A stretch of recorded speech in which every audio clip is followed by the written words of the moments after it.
Somos Luis Velázquez y Eduardo Porcarelli. Los invitamos a que nos acompañen todos los viernes a las 9 de la mañana en El Séptimo Laberinto. Un viaje por los confines de nuestro mundo interior y exterior.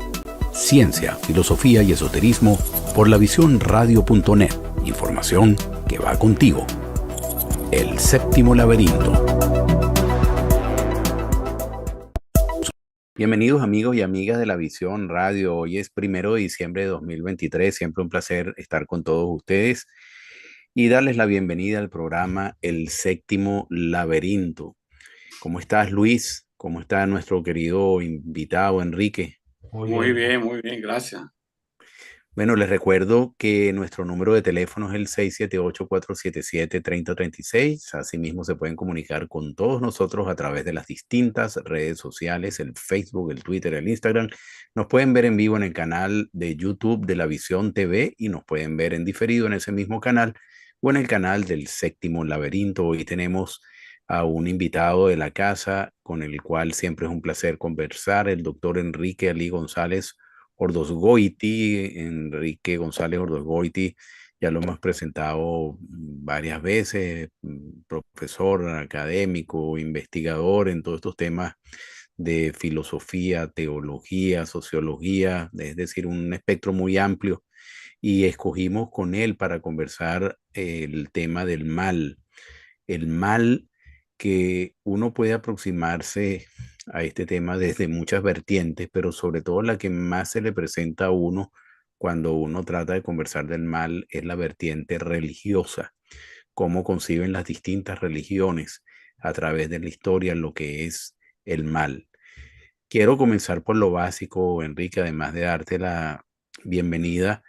¿Cómo podemos aproximarnos a analizar el tema del mal?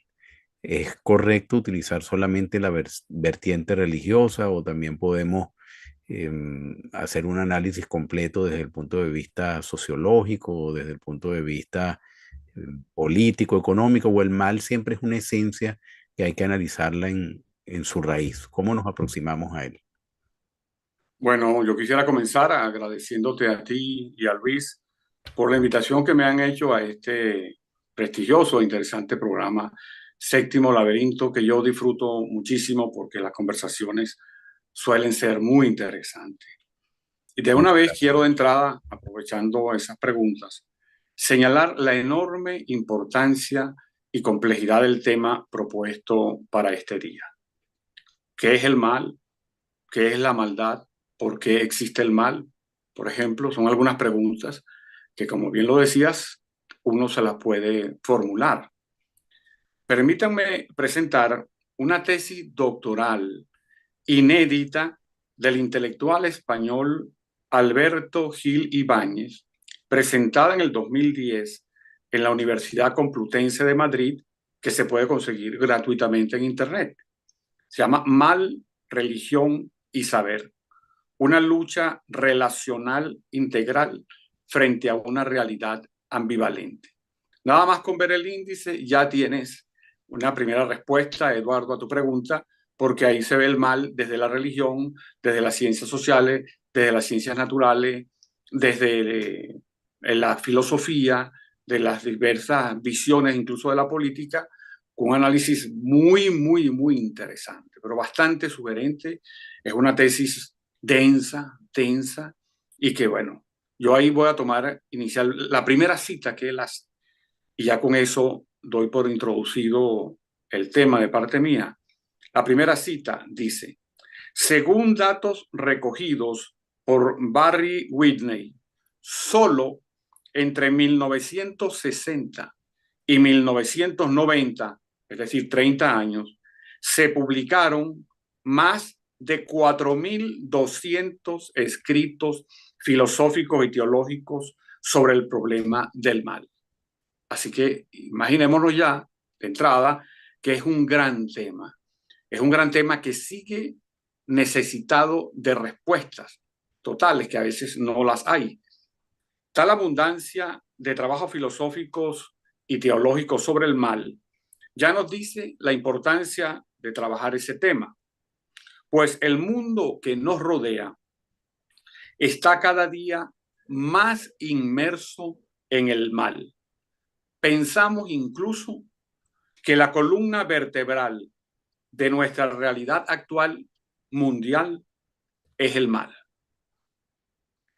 Entonces, entremos ordenadamente en nuestro tema con 5 preguntas y una afirmación.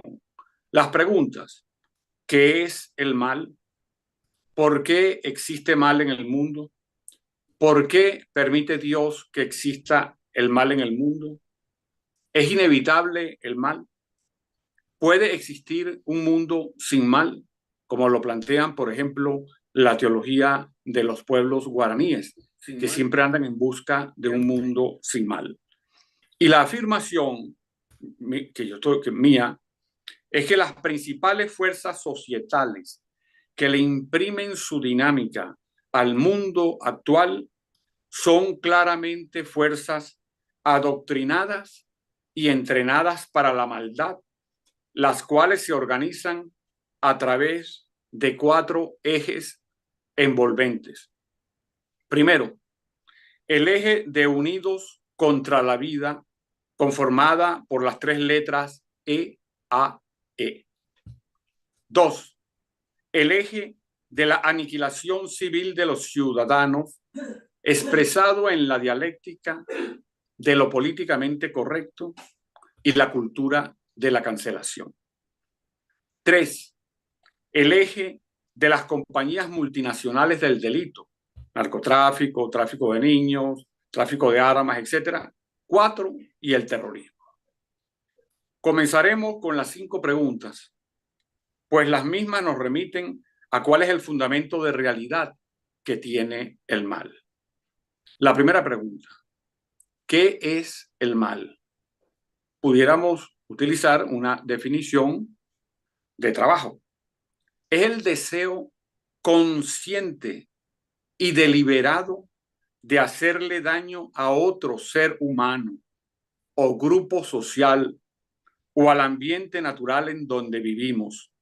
Ese deseo surge luego de transitar una de estas 2 vías: la asunción de que todo es moralmente malo, o la asunción de que el mal es relativo, lo que evidentemente conduce a la convicción de tener una coartada para hacer el mal.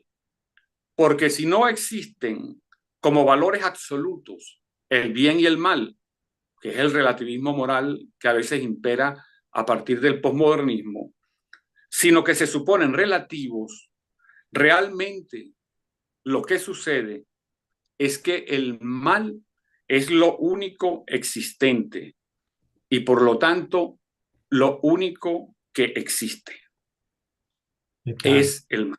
Sí. ¿Tú me permites Ajá. que te interrumpa No, interrúmpame cuando quiera, porque si no uno se entusiasma y sigue y después... efectivamente, como contigo hay que prepararse muy bien, porque es una persona sumamente preparada, de muy alto nivel. Y me surgieron un montón de preguntas que tienen que ver con el mal. Y la primera tiene que ver con 2 ejes que se contraponen, el bien y el mal, o la bondad y el mal. ¿Existe pureza en uno y pureza en otro? ¿O es una amalgama entre los dos? La existencia del bien depende también de la existencia del mal. Es decir, es como Un contraste, felicidad. ¿Ah? un contraste, una oposición. Exactamente, porque la felicidad no es solamente reírse, estar brincando, mirar las flores o sea, eh, tiene un componente también de dolor. No, y permíteme, Luis, agregar que también este tipo de temas se maneja desde la dualidad, ¿no? Mm, Se puede entender desde la dualidad. Existe lo bueno porque lo comparas también con lo malo, existe lo malo porque lo comparas con lo bueno. Hay una alegoría que se utiliza mucho en las religiones orientales, que es la de oscuridad y claridad, que el mal viene siendo como la falta de luz. Donde no hay luz, pues hay oscuridad, pero cuando esa llama de la luz se enciende, comienza a dispersar las penumbras, ¿no? Entonces, volviendo a la pregunta de Luis, yo me pregunto primero si ambas tienen el mismo nivel de fuerza, porque si se oponen una a la otra y uno contrasta uno frente a la otra, si ambas tienen el mismo poder, la misma fuerza, o siempre el bien uno pudiera decir que tiene más fuerza que el mal, o viceversa. Es un tema muy complicado a analizar. ¿Qué piensas al respecto, Enrique? Bueno, yo creo que esa pregunta, que es una de las posibles respuestas que está más adelante, pero vamos a adelantarla para que sea un buen diálogo, como siempre. Pueden existir tres posibilidades de responder a cuál es la naturaleza del mal. ¿Por qué existe el mal? Entonces, si uno va a las religiones monoteístas, aquí voy a hacer especial énfasis, bueno, en el judaísmo y en el cristianismo católico romano y el cristianismo ortodoxo, griego, ruso, armenio. Dentro de estas religiones, la judía y las dos versiones del cristianismo, tenemos que el mal, de acuerdo a la definición, en el caso que dio San Agustín para el cristianismo, San Agustín dijo que el mal no tiene una naturaleza propia, porque el mal puede definirse como la ausencia de bien. Es, por ejemplo, cuando nosotros definimos la temperatura. El frío no existe como naturaleza propia. El frío es la ausencia de calor. Ahí tenemos que entonces, por supuesto que en la realidad, tanto el calor como el frío existen, pero el frío no tiene su propia naturaleza. El frío se define por la ausencia de calor. Así tenemos que en estas religiones monoteístas, el mal se define como la ausencia de bien. Pero hay una segunda gran opción que a veces está inmersa hasta en el sentido común tradicional de gran parte de la humanidad europea y asiática. Y es la que viene de las religiones dualistas que se desarrollaron en Persia unos 2 o 3 siglos antes, o incluso 4 siglos antes de la era cristiana, que es la siguiente. En estas religiones dualistas, como pueden ser el maniqueísmo, hay que recordar que San Agustín era maniqueo, y el zoroastrismo, se dice que hay dos principios de la realidad: el principio bueno y el principio malo. Como son dos principios de la realidad, cada uno tiene una naturaleza permanente y una naturaleza eterna. Por lo tanto, siempre van a existir el bien y el mal peleando entre sí. Esa es una segunda versión muy importante hoy en día que proviene de las religiones dualistas. Una tercera visión pudiera darse, es en una teoría que puede ser religiosa, puede ser asumible desde posiciones religiosas, filosóficas y científicas, que es lo siguiente: el mal no existe en lo absoluto. En el absoluto, digamos el absoluto o lo absoluto, ahí solamente sería la existencia del bien. Ahí no existe mal. Pero, ¿qué pasa? El mundo en el cual nosotros vivimos es un mundo relativo, porque es un mundo pequeño. Porque ¿cuánto es la Tierra comparado con las otras galaxias que existen en el universo? Algo muy pequeño, algo limitado. Entonces, como es algo limitado, los recursos que pueden ser asumidos como bienes por la sociedad son escasos y tiende a haber una competencia por esos recursos. Esas competencias no siempre se saldan, digamos, que todo el mundo dice vamos a ver todo para todo el mundo o cómo hacemos, no, porque son escasos. Entonces las sociedades se conforman, se llegan a construir en base a esa escasez de recursos. Y es por eso que, por ejemplo, Emily Durkheim, uno de los grandes sociólogos del final del 19 y principio del 20, decía que para que la sociedad se conformase tenía que haber un poder de coacción, porque la gente, por sus intenciones, no iba a procurar el bien para todo el mundo, sino iba a tratar de que la mayoría de los recursos le tocara a esa persona o a ese grupo social. Es lo mismo parecido a cuando Hobbes decía que el hombre es el lobo del hombre. Es decir, que hay una propensión a luchar por los recursos, y esa propensión a luchar por los recursos, desde el punto de vista aristotélico, crea una situación potencial para la aparición del mal.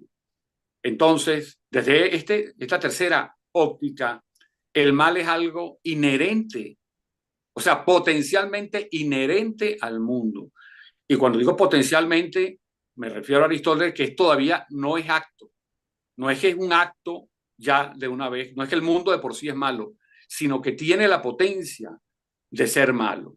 Entonces, esto sería una tercera posición que luego se pueden responder otras preguntas a partir de estas tres primeras definiciones.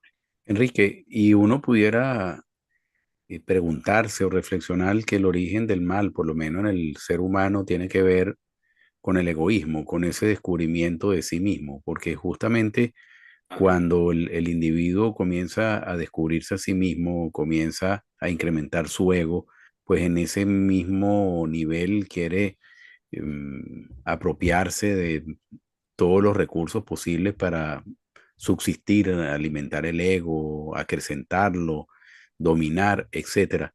O inclusive el mal va más allá, esa fuerza que inicia todos esos procesos que tú comentabas hace un rato de buscar los recursos, de convertirse en el lobo de la manada, tiene que ver justamente con el egoísmo. Podemos equiparar egoísmo a mal como fuerza originadora de todos los problemas del mundo.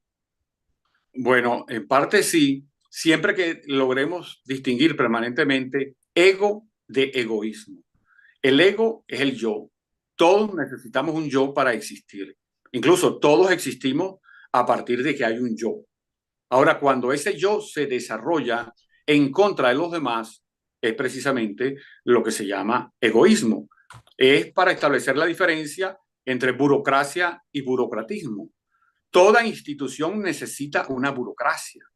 Ahora, el burocratismo es una enfermedad de la burocracia. Igual podemos decir que el egoísmo, en ese sentido, es una enfermedad del ego. Y precisamente ahí estaríamos hablando de la tercera opción, que es que el mal aparece por el egoísmo. ¿Es por qué? Porque el mundo tiene recursos limitados y entonces lo que estaba potenciado, lo que estaba potencial, que era el mal, se convierte en un acto a través del egoísmo. Ahora, eso es una parte de la pregunta, porque luego haces otra que nos remite a otras fuentes, y es que si el mal tiene naturaleza propia. Entonces ahí volvemos a que una religión monoteísta te diría no, el mal es la ausencia de bien, como te decía San Agustín, y una religión dualista te diría sí, el mal es algo paralelo siempre al bien y que ambos conforman la realidad. Entonces son dos niveles de análisis que a veces pueden relacionarse, otras veces no necesariamente porque pueden haber distintas doctrinas. Pero volviendo, por ejemplo, a algo que nos interesa muchísimo para analizar la actualidad, porque ya no es solo de acuerdo a la visión religiosa que tengamos, sino a la visión de comprender que en el mundo, el mal está en el mundo, que puede desarrollarse si el hombre quiere que se desarrolle. Y nosotros hoy decimos que lamentablemente, hoy en día, el mal se ha desarrollado a niveles globales. Y cuando decimos globales, decimos de toda la tierra. Y es un mal realmente casi que indetenible, o por lo menos sumamente difícil detenerlo, a menos que el ser humano reaccione y pueda asumir voluntariamente el deseo de hacer bien.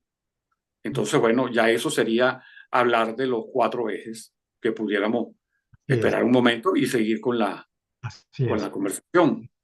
Enrique, hay muchas preguntas, mucha gente te está escuchando con muchísima atención y te han enviado algunas cosas, por ejemplo, de Lima, te dicen, posible que la bondad lleve también un poco de maldad. Esa es la pregunta número uno.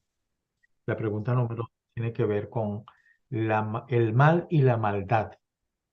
¿Se puede establecer alguna diferencia o es la misma cosa? Y la tercera pregunta es que la maldad tiene algún tipo de evolución, es decir, Mm. en términos de Bueno, perversidad. Pero bueno, mira, te propongo que vayamos a una pausa comercial y ya bueno, estamos para volver con las preguntas. cómo no, cómo no. Estamos conversando con el doctor Enrique Ali González Ordolhosti sobre el tema la maldad. Ese tema es fascinante. Como tú me lo dijiste, estamos de regreso en Séptimo Elemento. Te formulé varias preguntas que te vienen desde Perú. Ajá, bueno, sobre la relación del mal y la maldad es la producción del mal, así como la humanidad es la producción del hombre.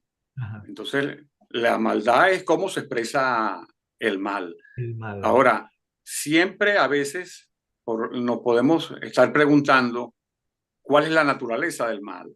Entonces hay que tener varias respuestas porque hay varias visiones acerca de la naturaleza. Pero si algo nos, por ejemplo, la visión de San Agustín es que el mal, su naturaleza es la ausencia de bien.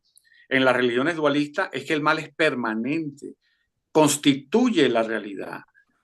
Y la tercera, que es una posición que puede ser compartida por distintas disciplinas, el mal es potencialmente del mundo. O sea, el mal está en potencia en el mundo, independientemente de que cada uno pueda tener una definición distinta de qué es el mundo. Pero en el mundo, por ser algo limitado, algo finito, y esto es una respuesta filosófica, porque el mal solamente no existiría en lo absoluto, pero en cualquier cosa finita, digamos, si lo absoluto es lo infinito, ahí no existe el mal. Pero en el mundo, como es finito, ahí sí puede potencialmente existir el mal.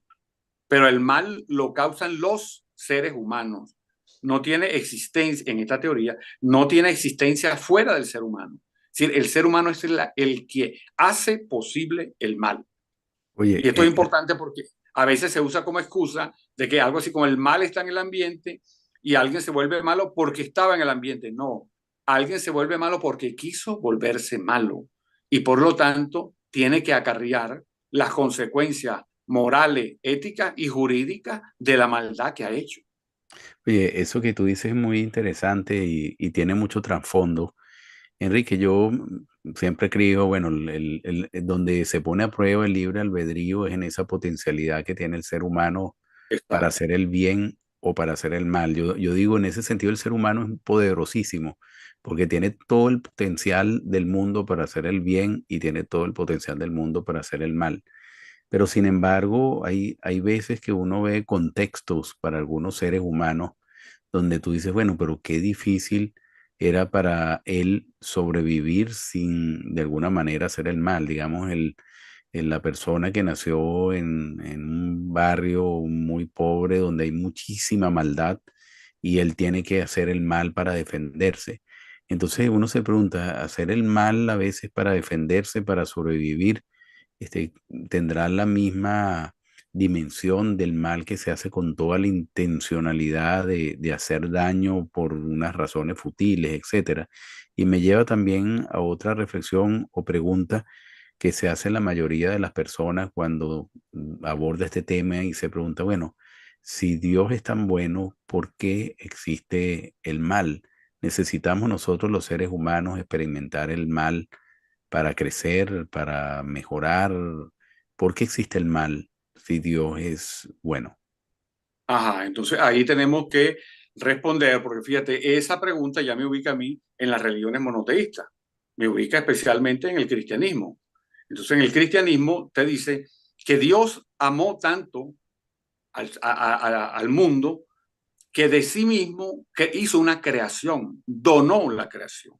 La creación es producto del amor de Dios, es decir, una gratuidad total. Esa creación, Dios habló con el ser humano cuando lo creó y le dijo, tienes el libre albedrío, yo te quiero tanto que quiero que seas libre. Por lo tanto, el mundo que se ha creado con esas limitaciones, ahí está el hombre con sus limitaciones y es libre de optar por el bien o de optar por el mal. Pero Dios no es el que ha creado el mal. El mal está latente en el mundo porque es finito. Ahí hay una connotación, una cualidad objetiva de aparición del mal, la finitud de los recursos. Entonces, en esa finitud, el hombre decide qué hacer, decide actuar a favor del bien o actuar a favor del mal. Pero Dios no tiene nada que ver con eso porque Dios no crea el mal en el mundo. Dios crea el mundo y crea el mundo y al crearlo, para crearlo necesita ser finito, porque el mundo no puede ser infinito, sino el mundo tiene que ser finito. Entonces ahí hay una condición estructural, una estructural de que es la característica de que el mundo sea finito. Entonces, la posibilidad, eso en relación a tu segunda pregunta, es el hombre quien decide por el libre albedrío y por lo tanto es el hombre el responsable de la aparición del mal. Ahora, cuando en la primera parte tú decías una persona que se ha criado en unas condiciones adversas donde todo es violencia a su alrededor y él tiene que ser violento para surgir, ahí también viene la pregunta moral. Tú eres violento contra los que hacen violencia contra ti, eso sería defensa personal. Pero si tú eres violento contra los débiles, eso es una maldad. Porque ahí también implica tener una condición moral. Porque si no, sería una coartada de que porque hubo personas que me hicieron mal, entonces yo tengo esa coartada moral para hacerle mal a cualquiera. No, si alguien me hace mal, yo tengo el deber de defenderme de ese mal. Y en ese momento, como es defensa propia, no estoy haciendo ningún mal. En cambio, cuando yo, tomando como excusa que alguna vez sufrí maldades de otras personas, y entonces consigo a personas débiles y le hago las mismas maldades, eso no es moralmente aceptable, porque lo que estás haciendo es reproducir el mal. Sí. Yo te hice una pregunta que quedó en el aire que tiene que ver con esas cosas que uno se imagina y es inevitable eso. Y ahora me recuerdo de otra.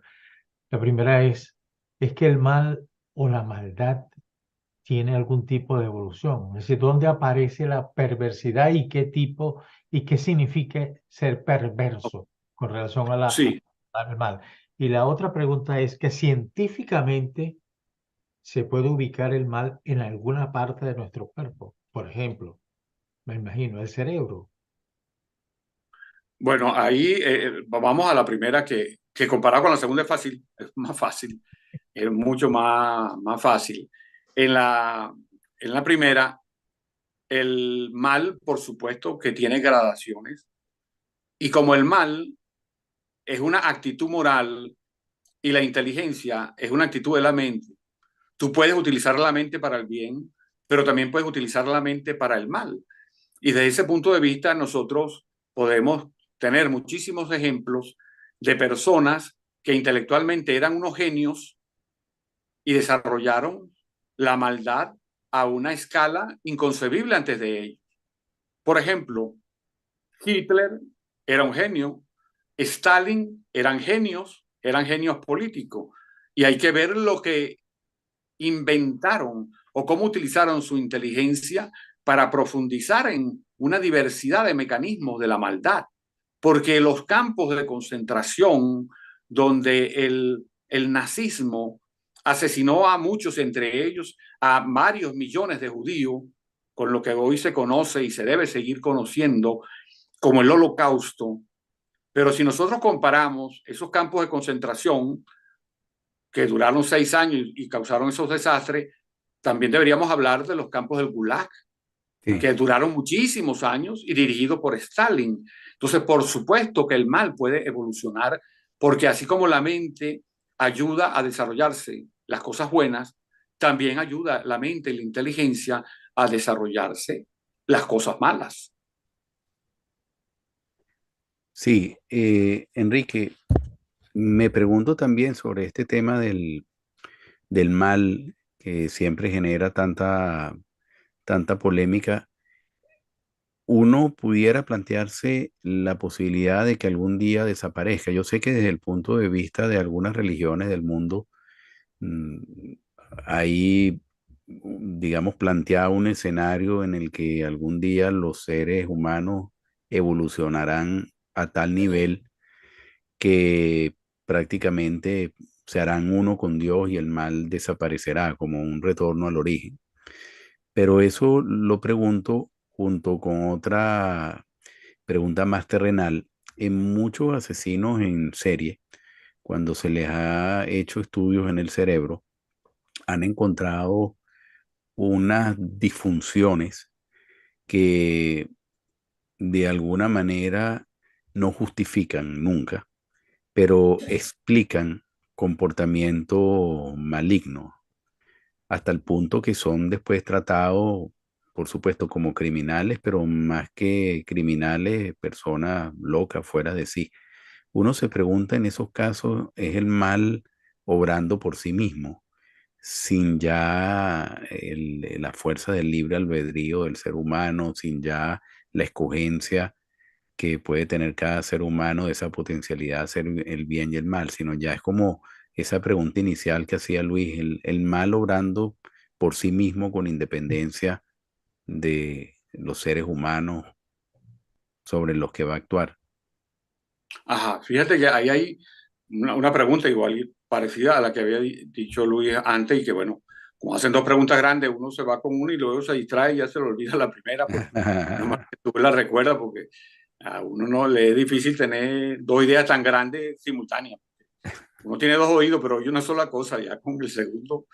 Ajá, ese es bien interesante porque fíjate que ahí está presente. Primero, nosotros debemos ver cuál es la naturaleza del mal que nosotros aceptamos. Porque si el mal puede dejar de existir, entonces uno tendría que aceptar primero la versión de San Agustín, de que el mal, como no tiene naturaleza propia, sino es la ausencia de bien, entonces no tiene por qué seguir existiendo, porque puede ser eliminado. Si todos nos volvemos buenos, el mal desaparece. Eso es según la versión de San Agustín. Pero si asumimos la versión maniqueísta de las religiones dualistas, incluso el zoroastrismo, diríamos que el mal nunca va a desaparecer. Eso tendríamos aquí que tomar una opción.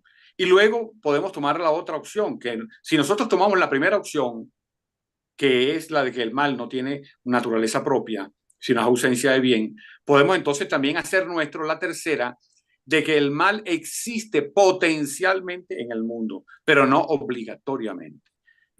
Si aceptamos esa hipótesis, podríamos decir, el mal es evitable. Es posible, pero evitable. Y sabemos que lo posible no es obligatorio. Lo posible puede ser evitable o realizable. Desde ese punto de vista, podríamos decir que sí puede existir un mundo sin mal. Puede existir, por supuesto. Si aceptamos la primera y la tercera visión, ahí podemos responder que sí es posible. Si aceptamos la segunda, no es posible. Ahora, el que existan partes del cuerpo que puedan estar afectadas y pueden, en lo que han estudiado, pues, sobre todo los psicólogos, tú eres psicólogo y has estudiado eso mucho más que yo, es evidente que pueden haber comportamientos orgánicos que induzcan a no ver claramente las consecuencias de sus actos. En cuanto, no a que no sepa lo que va a pasar, sino a que no sienta apego moral a lo que va a pasar. Y eso, por ejemplo, es fácil de hacer si tú tienes una sociedad permisiva, una sociedad que en la práctica puede definirse como inmoral, pero las personas que son inmorales no lo asumen así. Estoy hablando de los intelectuales, muchos posmodernos, no asumen que son inmorales, sino dicen que la moral es relativa. Pero decir que la moral es relativa es de una vez decir que lo único absoluto que existe es el mal. ¿Por qué? Porque para que una moral exista tienen que haber valores absolutos para clarificar bien lo que es el bien y para clarificar lo que es el mal. Cuando tú te niegas a clarificar es porque de una vez estás negando el bien, porque el bien es el que se oculta y entonces hay una maldad total, una maldad absoluta, que aunque no podamos ver los cuatro ejes del mal fundamentales de hoy, pero podríamos con un ejemplo muy sucinto hablar del cuarto, el terrorismo, y colocar en el terrorismo el ejemplo de Hamás. Hamás bombardea a los civiles de Israel, es decir, que no son beligerantes, pero además coloca como escudo a sus propios civiles, es decir, hace un doble acto de maldad.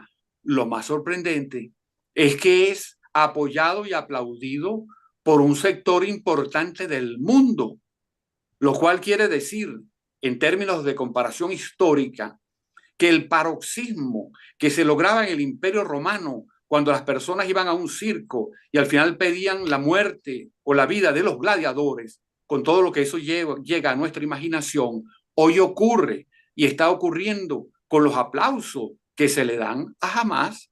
Y todo Estamos en en un nombre circo de Dios, ¿no, Enrique? y lo que es peor, profanando el nombre de Dios. Y estamos hablando de miles de personas en el mundo. Hoy se aplaude, es decir, el mundo que aplaude a Hamás es el mismo mundo que aplaudía la muerte de los gladiadores en la época romana. Lo que pasa que en la época romana era minoritario y estaba circunscrito al circo, que es una esfera de arquitectura muy delimitada. Hoy en día está globalizada el aplauso al mal, el aplauso al circo romano. Terrible. Realmente lo que acabas de decir es demasiado importante. Y te pregunto porque esta conversación es pero muy interesante. El bien tiene un límite, se puede acabar, y el mal o la maldad es infinita. Ahí volvemos, que nuevamente tienes que ubicarte en las opciones. Si asumes la opción monoteísta, el bien no tiene límite porque Dios es bueno, verdadero y bello en la definición monoteísta.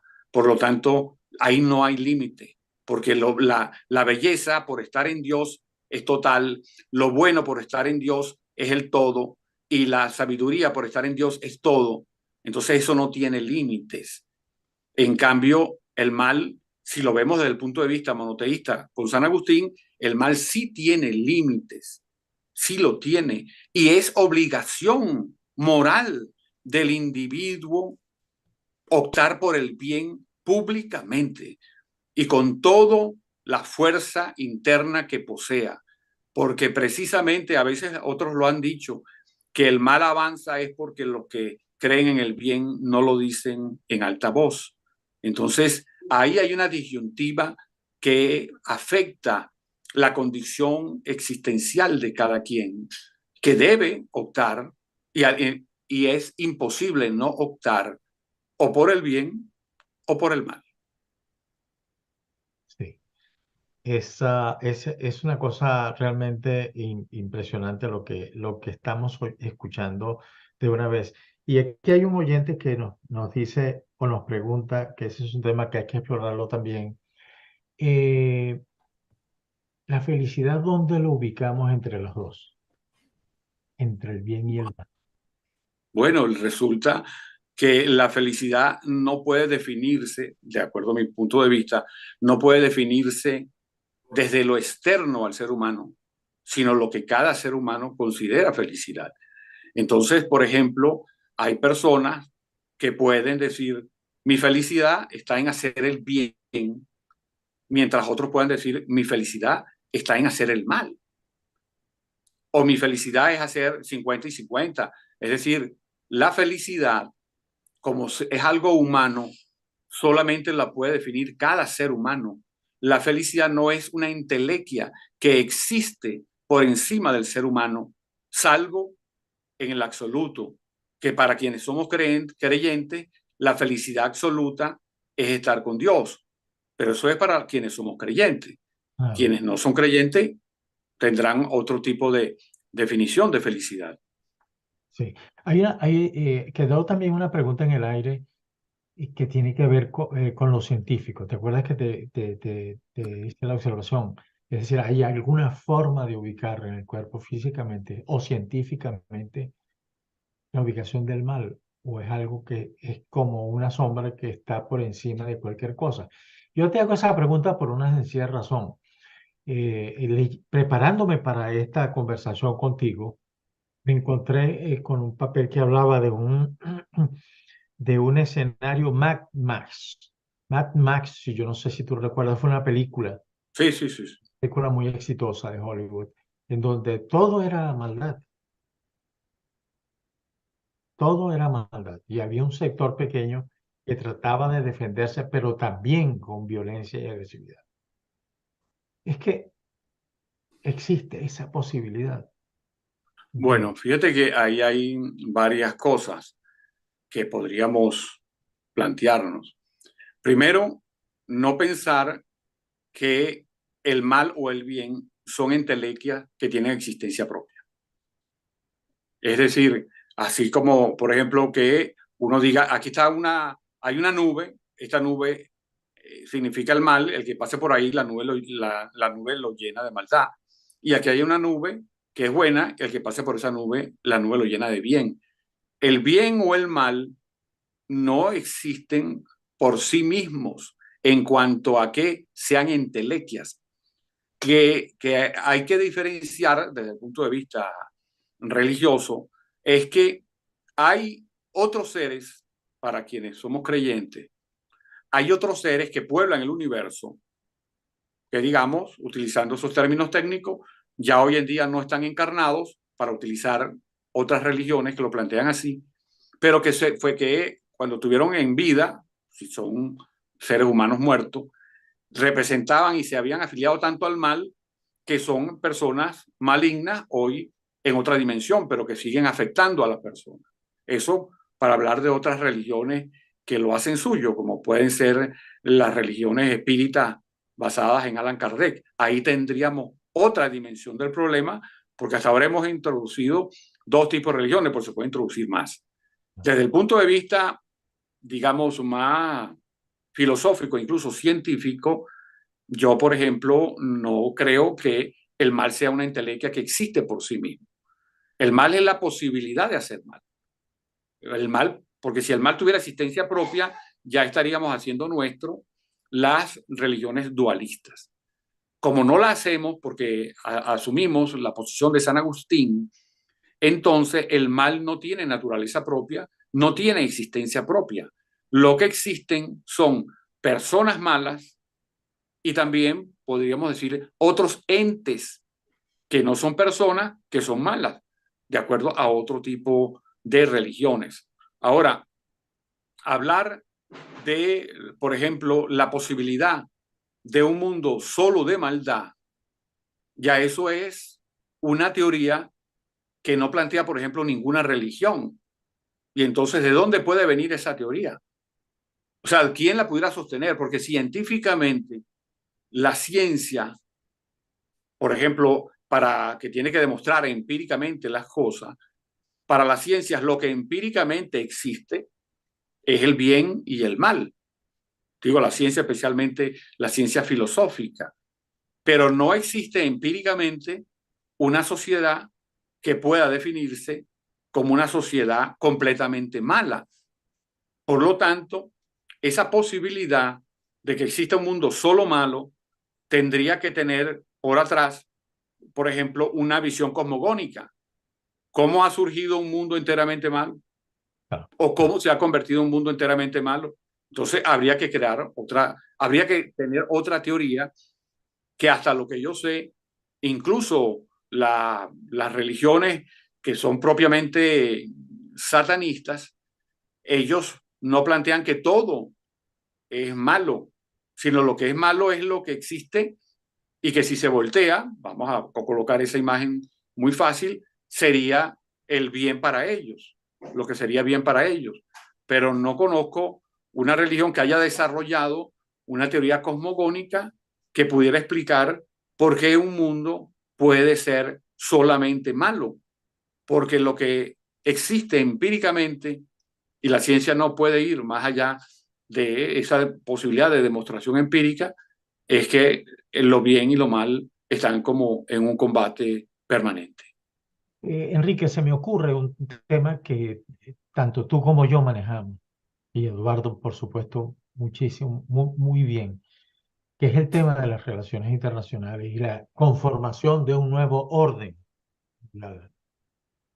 Y la conformación de un nuevo orden mundial trae consigo una cantidad enorme de problemas, consecuencias negativas y consecuencias, por supuesto, positivas. Ahora, en esa conformación, en el surgimiento de esas nuevas tecnologías como la inteligencia artificial y con todo eso que va a ocasionar desempleo y que en algunos casos o mejorar las condiciones de otros. Y vemos, por ejemplo, que hay lugares en el mundo que, como sin tecnología nueva y renovable, la situación no va a cambiar.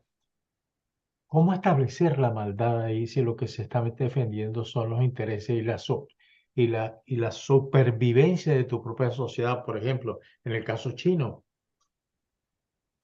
Bueno, precisamente ahí hay una escogencia. Hay una escogencia como los bienes son considerados escasos. Hay sectores que piensan y lo logran a veces apropiarse de la mayoría de los bienes, independientemente de las consecuencias negativas que va a tener para las otras personas que no acceden. Eso incluso en un término, vamos a llamarlo de cinismo político, es la convicción que tienen hoy en día importantes sectores dominantes mundiales que han considerado a otras partes de la sociedad y a otras sociedades como desechables. Es decir, para algunas sociedades dominantes ya hay otras que son desechables. Por eso, por ejemplo, en lo que uno de los ejes, el eje de Unidos contra la Vida, conformado por las 3 letras, E de eugenesia, A, ya sabemos de A, B, y la otra E es eutanasia. Es decir, eugenesia, aborto y eutanasia. Ahí hay una concepción muy clara de que hay personas que sobran. Cuando algunos de estos dirigentes mundiales te dicen, si la población antes de que llegue a los 8.000 millones hay que rebajarlo a 3.000 millones, ¿qué te están diciendo? Bueno, vamos a planificar cómo hacemos para que estas personas consideradas desechables terminen de desaparecer. Terrible. Eso es uno de los intentos. Terrible. Y es evidente que es una de las 4 grandes expresiones de la maldad globalizada hoy en día. Eso es terrible. Eso es terrible. Muy duro. Mi querido amigo Enrique, oye, una vez más, te agradecemos esta oportunidad de hablar y sobre un tema tan profundo y con tantas aristas como este. Como lamentablemente el tiempo siempre en los medios es como corto, el tiempo pasó rapidito. Claro. Pero bueno, nos gustaría tenerte de nuevo en el programa y seguir conversando. Tema. A mí hay un tema que es el que tú nos sugeriste y que lo vamos a hacer, que es el fin del mundo. Según las Eso es, porque además se puede relacionar con esto fácilmente. Ese va a ser el siguiente programa.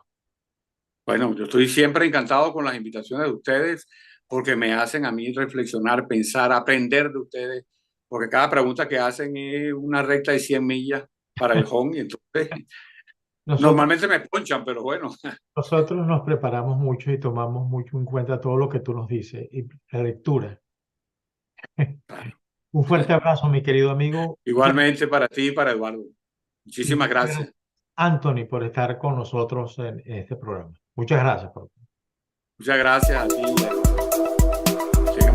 Somos Luis Velázquez y Eduardo Porcarelli. Los invitamos a que nos acompañen todos los viernes a las 9 de la mañana en El Séptimo Laberinto, un viaje por los confines de nuestro mundo interior